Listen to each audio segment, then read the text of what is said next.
that we're doing is a thing called World School and unschooling. So it's kind of a mixture. We're mixing it up actually. We do some unschooling and we do some world schooling and we do some normal schooling. So we kind of use what's appropriate at the time, what works best in whatever situation that we're in.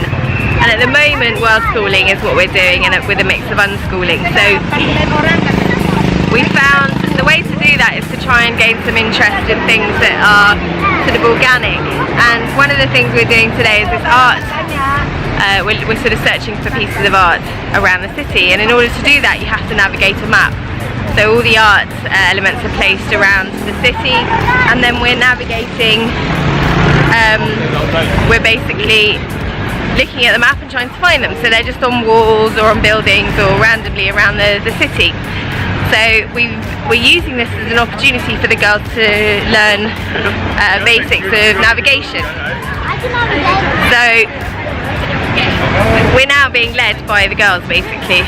So we've said we're just not gonna tell them where they need to go. They're gonna have to figure it out. So we've given them the map, we've explained the basics, and off they go. So we're just blindly following the girls who have already found one piece of art, and hopefully we'll find all, I think it's 25. So it's a really good method of empowering, getting them to do their own thing, learning how to navigate, and yeah, it's a fun way of doing it. So me and Paul are quite enjoying being done all the navigation and thinking for us. So we're literally just following the girls around, and we can actually now take some time to look at the things around us, have a conversation. Quite good, because usually Paul's on his phone navigating, I'm, you know, worrying about the girls and if they're okay and things like that. But it's cool when they take control.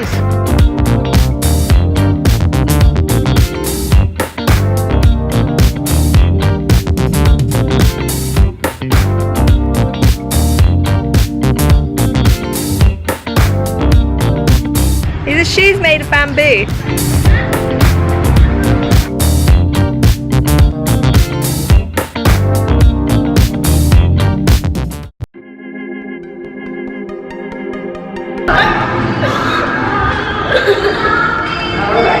We were just a man down. We lost Tate outside. And then you nice people found We saw this lovely place. We thought we'd go in there. And Tate didn't turn with us.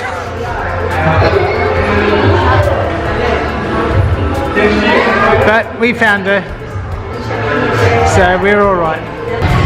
So we just stopped to have some lunch. We didn't have some lunch. We went into a cafe to have some lunch, and then suddenly realised that we didn't have Olivia, and thinking that she just maybe under one of the tables or just out the front. So we went out, and then we realised that we actually had lost her, and it was the scariest thing ever. And so we were just panicking going up and down this road. So it was on this road here. Couldn't see her anywhere, and we were just, you know, like shouting her name, running up and down. And then thankfully this couple, we just saw this couple, and they had Olivia, and they brought her over, and apparently she'd been also looking for us and shouting for us, and she was in tears, and we were all in panic, and oh my god, it was awful. And yeah, it's the first time that's happened to us while travelling with the girls. So we do actually have quite a strict conversation with them a lot about what to do if that happens, if that situation happens, and what do they do if they found themselves lost. And Olivia pretty much did it, but I think you still have to keep hammering that message home, because if she had stayed put in one place, we probably would have found her quicker. But when she was panicking, she didn't really think. So I think we just have to keep reiterating these points to our kids of what to do if they lose sight of you, especially when you're travelling around like this. But we're very, very grateful that we found her, and we're all a bit shaken because of it now.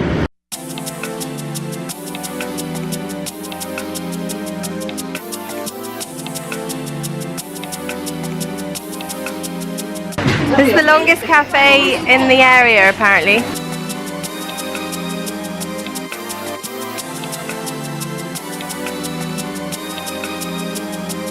We decided to stop and have lunch in this restaurant, the longest restaurant in town.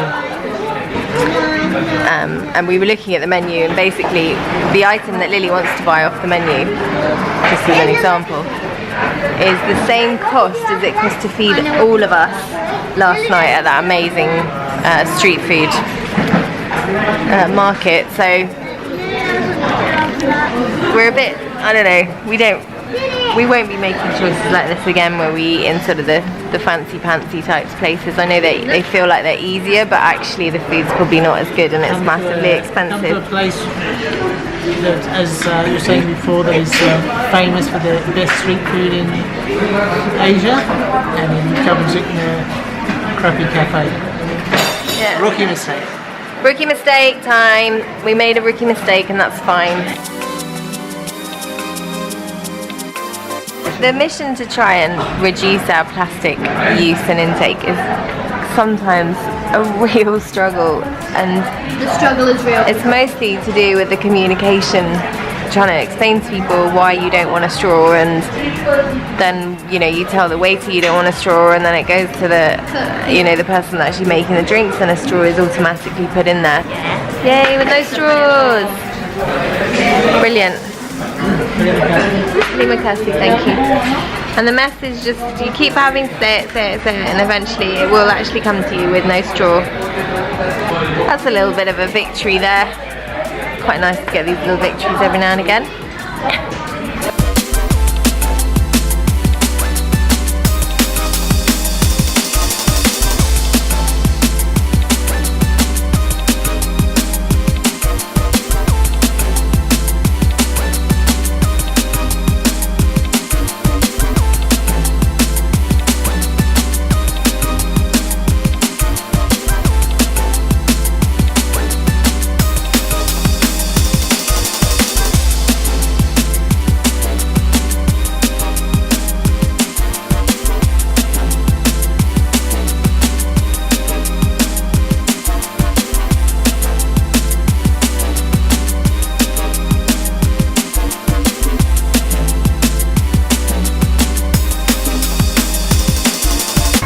That's probably Paul's most inspirational piece of art.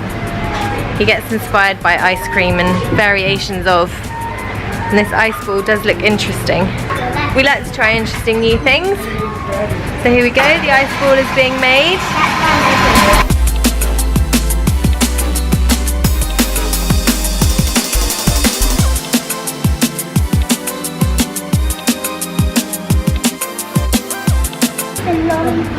It is a giant lollipop. Yeah. This is the last one. That's amazing. And then in the centre you've got the ice cream ball and the nuts. If we eat it here, can we not have a plastic bowl? Is it possible? Yeah? If we eat it here, can we not have it in a plastic bowl? But then you will drink. Never mind, you can just leave the bowl behind. So we've come up with a solution. When we found out it was plastic bowls, we asked for another porcelain bowl. We're going to stay and eat in here. So that means we've, again, reduced our plastic intake. And the people here were really cool about it when we asked about it, and they were very accommodating, which was great.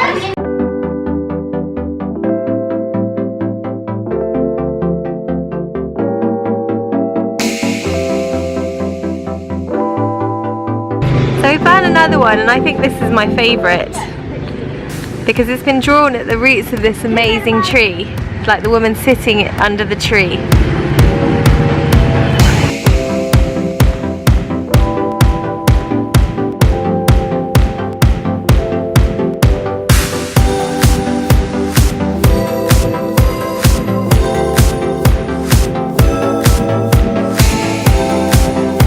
And then the last one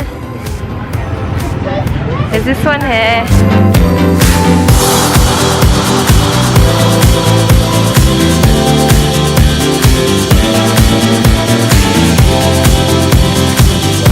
Basically, it's like a pad thai, but it's spicier and it's really delicious. Thanks for watching. I hope you liked our video. And don't forget to click on like below. Subscribe to the TV channel.